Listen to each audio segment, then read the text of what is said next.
Welcome, property investors. This is the Building and Perth Podcast. If you're a property investor or you're curious about investing in property in Western Australia, this is the podcast for you. The reason for that is we're not going to hold back. We're not going to sugarcoat things. We're certainly not going to bullshit you. And we're going to exploit everything that you need to know. There's a lot of negative press at the moment in WA regarding building, and it doesn't have to be. So what we're going to do is help you navigate through that bullshit and create your wealth free of charge. We're just giving you this information. Every month we're going to have special guests on who are industry professionals, and then we're going to release an episode every single Monday. So you're not going to miss anything. So please stay tuned, like, subscribe so you never miss anything, and enjoy.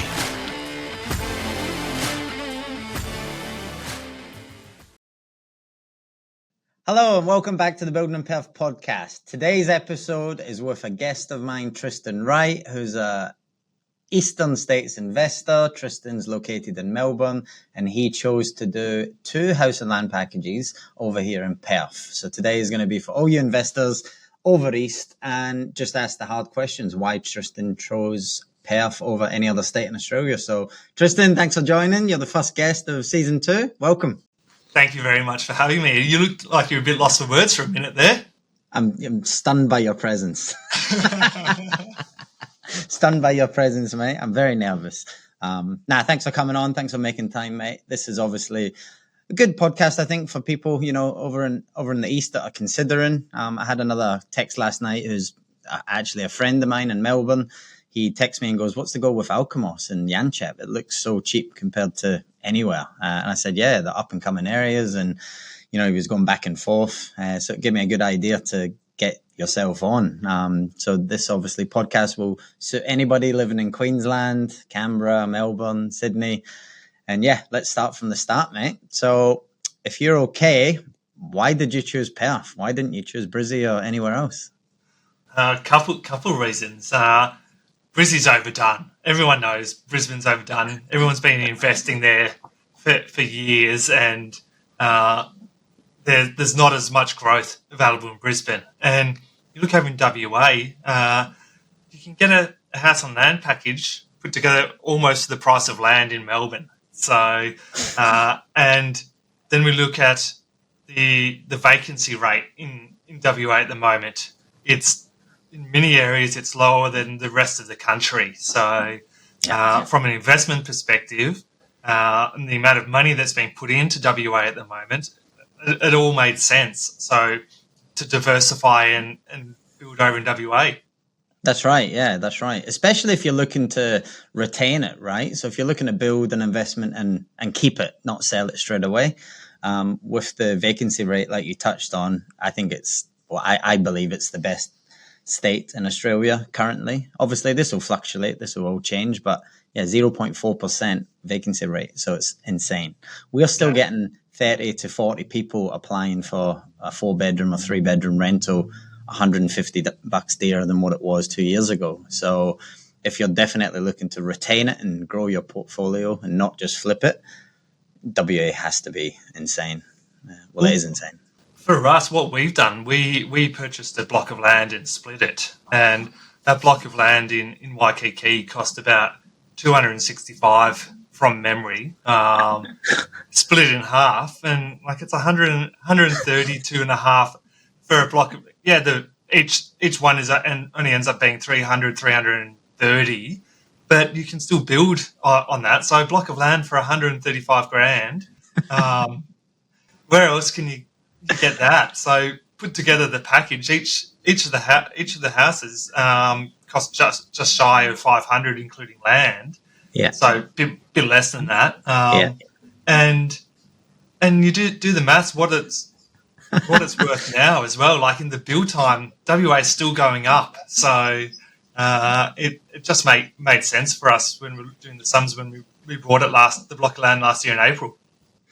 So just to clarify for people over East, I guess, Waikiki is 35 minutes from the CBD and a stone's throw, less than 5 minutes from the ocean. So it suits a lot of families that enjoy the beach. There's lots of amenities. There's a train station. There's a few shopping centres, but being so close to the ocean, right? So let's say a 330 square metre block, 30 minutes from Melbourne CBD on the ocean. I mean, what would that cost roughly? Well, the place that we live in right now is 45, 50 minutes from the CBD, right? Similar sort of distance. And the whole property value is worth 1.2, 1.3. So yeah, the house. Let's say the house is worth 650 to build. So land value is 650 again. Yeah, that's mental. So 260 for one block. Split into 130. Yeah. It's insane. And I mean, obviously Melbourne's different to other states in Australia, but it's not too dissimilar, is it really? When you think of Sydney or you think of Brisbane, the three big ones, they're all roughly that price. Well, the kicker for us is our place. So I'm using the place that we live in at the moment, worth 1.2, 1.3, whatever at the moment. It would rent out for 750. The places that we're building, that they're going to be valued at about 550, 600, 600 best, probably closer to 550. So we make money in the build process because the market's gone up, but they're going to rent out for 600 each. So the value of the property is half, but it's only renting out for 150 less. That's insane. See, over in WA, it's different. So if a house is 500, or a house and land's 500K, normally you get $500 a week. Or if it's $1 million, you would get $1,000 a week. That's a general rule here in WA. Well, that's a target. That's what you're looking for in Melbourne. But CBD or suburbs, you're not going to get that. You'll get that out in regional areas, but suburbs of Melbourne, you can't get that. Insane. So I guess with the land price being so cheap over here in comparison, it's an absolute no-brainer. Well, the other thing is immigration or migration to WA. The population for WA is still growing, so people are often scared. The cycles in WA are very different to the eastern seaboard. So typically, people will be like, okay, when there's a bust on the eastern seaboard, it will happen 2 years later on the western seaboard, and traditionally, that's the case, but this time, if you look at all the factors, there's nothing there that will suggest it's going to happen this time, because of the amount of people moving to the state as well. Yeah, correct. In short, a lot of trades, especially, are being advertised for WA. We just have so many. We've got 22,000 homes under construction at the moment, and nowhere near enough tradies. There's. I mean, and that's something we can touch on in a sec. There is a thing in the market over here that builders are taking 2 years to build houses. That's correct with some builders, not all builders, but we are just building brick. Yeah, double brick as well. Yeah, which I done a podcast last week on that, man, and the facts of that is insane. Victoria was like 3% of Victoria building double brick. New South Wales was 2%. Queensland was 1%. South Australia was like 5%. WA is 76% double brick. So it's insane. So if you change the build method, you can build a house in 6 months. It's simple. So for an investor, WA's got the biggest brick manufacturing plant in the world. So abnormally, it shouldn't, based off the population, it shouldn't have, but it's just there's a massive amount of people building double brick in WA. There certainly was. That's changed a hell of a lot in the last 2 years since COVID, because factually there's only 7,500 bricklayers in WA, and with 22,000 bricks, 22,000 homes under construction. The first year of COVID, WA built 35,000 homes, got signed up. So pure and simply, brickies can't keep up. There's not enough brickies here, which again brings us back to that immigration thing. Builders, big builders especially, are sponsoring people to move here. So it's never going to stop growing. We've got so much land space over here in WA. There's just so much land available. We're going to continue building houses, and people are still going to move here. I mean, we pay like real good wages here compared to the rest of the country. The affordability for rent and stuff like that's cheap compared to Sydney and Melbourne, let's say. Everything else is on par, food and beverages and stuff like that. But you've got the best weather, I believe, in Australia. And millions of job opportunities. So I don't think it's ever going to stop growing in WA. I wish it would. I quite like it being quiet here, but for an investor, it ticks all the boxes, doesn't it? Yeah, exactly. And if you go with the right builder, like you're not going to be waiting 2 years either. So as you know, Chris, we put the slab down in the middle of Feb. Was it middle of Feb? There was a 40-odd degree day, I think 42-degree day in February. Yeah. It's so middle of March, middle of April, middle of May, middle of June, middle of July. That's 5 months. Yeah. And we're almost at 5 months for 2 houses. We're almost at PCI. So. I think PCI is in a couple of weeks. Your kitchens are in and stuff like that. So, I mean, that's insane. So I guess that brings me to my next question. I do a TikTok live with a builder in Queensland, Ebony, who's brilliant. They've got different build times to us, which is really good. It's impressive because they're an old timber building company. They build in sort of 4 to 6 months as well. But over here in WA, when I say we build in 6 months, like, people don't believe it. So what would the average build time be, do you think, in Melbourne for this construction? If the building company doesn't go bust. Yeah. So, my sister-in-law and her husband, they started building. They moved out of their house at the end of 2021, just before Christmas, or Christmas 2021. Yeah. So it is almost 18 months ago. Yeah. Was it end of 2020? So 2020. Yeah. It was end of 2020. So 2.5 years. Insane. So their builder went bust, so they lost 6 or 9 months there. But 2 years is not abnormal, depending on the builder that you go with. So hopefully, ideally, the 12 to 18 months, but yeah. Well, that's good. That's good news, I guess, for people listening to this in Perth. You know, I do have a few clients that are potential clients and stuff. And being in the industry, you hear a lot of press on this subject, especially when they sign up with the bigger builders. You know, they're feeling hard done by 14, 15-month build times and stuff. But if it's taken 2.5 years in Melbourne, I mean, that's insane. And I'm assuming that's just a single. Case, like, they've had a bad. Oh, of course, absolutely. But just I think people in Perth think it's just here that it's happening. It's Australia-wide that it's happening, where builders are just so under the pump. So, if you can find a builder that can sort of lock in a 6-month build time, why wouldn't you? Yeah, exactly. So, from an investment perspective, it means you've got less interest to outlay. So, because every month, interest typically is another couple of $1,000. 100%, yeah. $2,000 in interest. So you save 6 or 12 months. That's a decent amount of money. Yeah, absolutely. Well, I think this is an easy question, but I'll ask it anyways. Would you recommend this to other Eastern States investors? Well, we come off fixed rate in a month off our properties on the Eastern Seaboard, and the properties over in WA will cover the extra interest rate costs.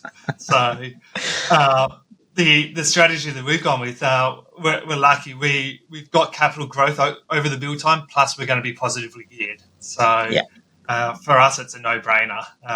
Obviously, there's a bit involved if you've got to do a subdivision as well.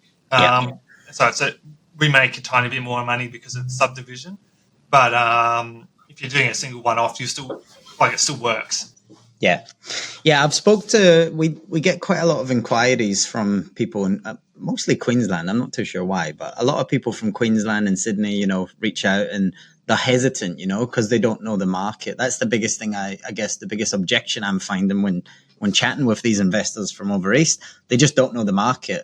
A lot of people from over east have no need to come to Perth or have ever came to Perth. Not like business owners and stuff in Perth. We go to Melbourne and Sydney for business and conferences and stuff like that, Not many people come here unless it's just for a holiday. So I feel the biggest uncertainty from the investors I speak with is they just don't know.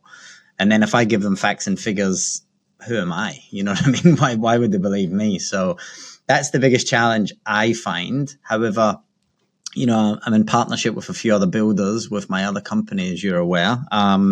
and they're getting a lot more Eastern States investors. So I don't know, from your point of view, with your friends and other investors that you speak with, I'm assuming because you're having great success, that must be then translated through to your friends and other investors, right? Yeah, it all ends up, it's networks and referring, talking about your success. And if someone else sees your success, they want to have success as well. So it's a lot of it's the trust game too. So you don't know until you know. So yes, it's about sharing your success and doing what you're doing with this podcast, letting people know that it does actually work. Yeah, that's the plan. That's the plan. So like and subscribe, share, everybody, for a free coffee. No, that's really good. That's really good. I mean, and look, in your situation about your particular investment, I mean, you've struck gold, like you said, you're getting capital gains as well as rent increases and stuff like that. Even if we didn't get capital gains, Tristan, I still believe your rent return is ever going to increase here in WA. I can't see it ever taking a step backwards because supply and demand. We have the lowest vacancy rate available. That is absolutely no need. So if I was to present to you another package, for instance, that shows that we're not going to make money on the build, but you're going to be positively geared, do you think you would commit to another one?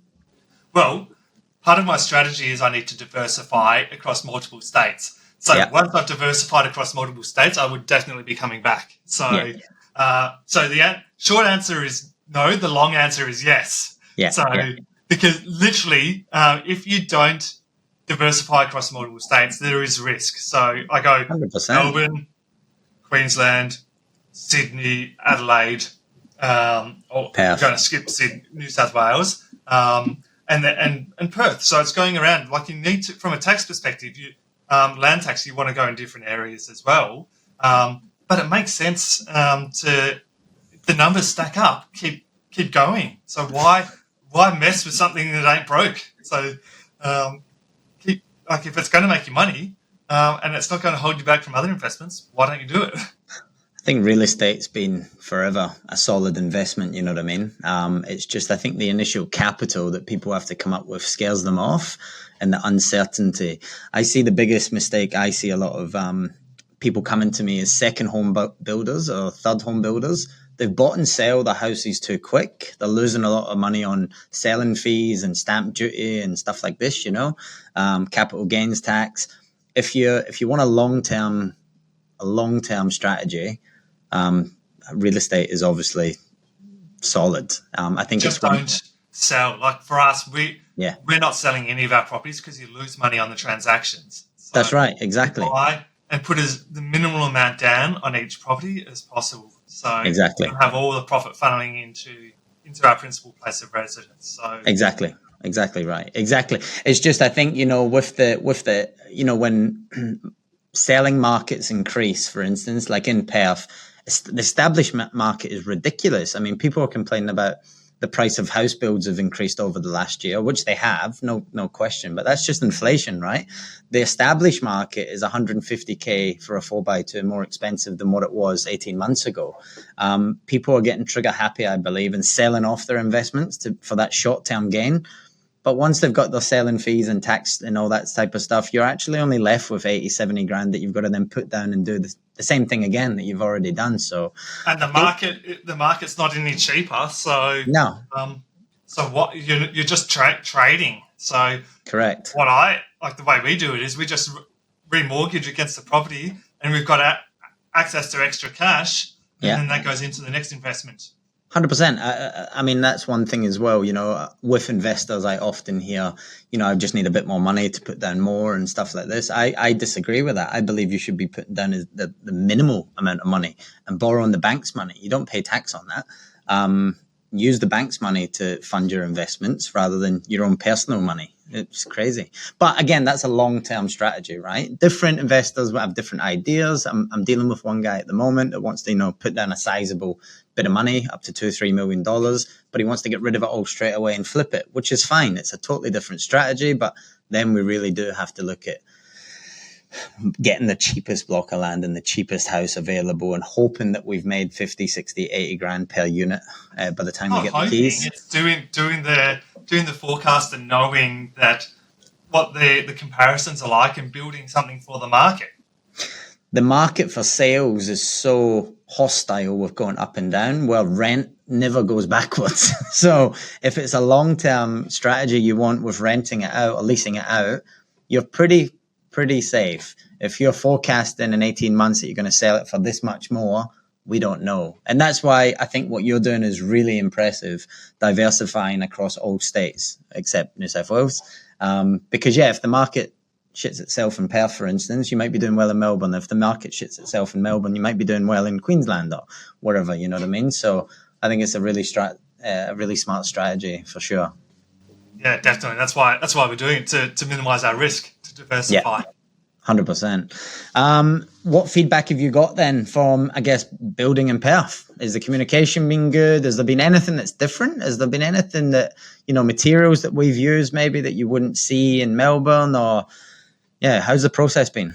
Look for us, we've treated it as an investment and we're not moving into it. So we've been, as long as the numbers have stacked up and we're getting our updates frequently and we're seeing progress, which we have, we've been happy. So, like at the end of the day, it's a timber frame house, cladded on the outside.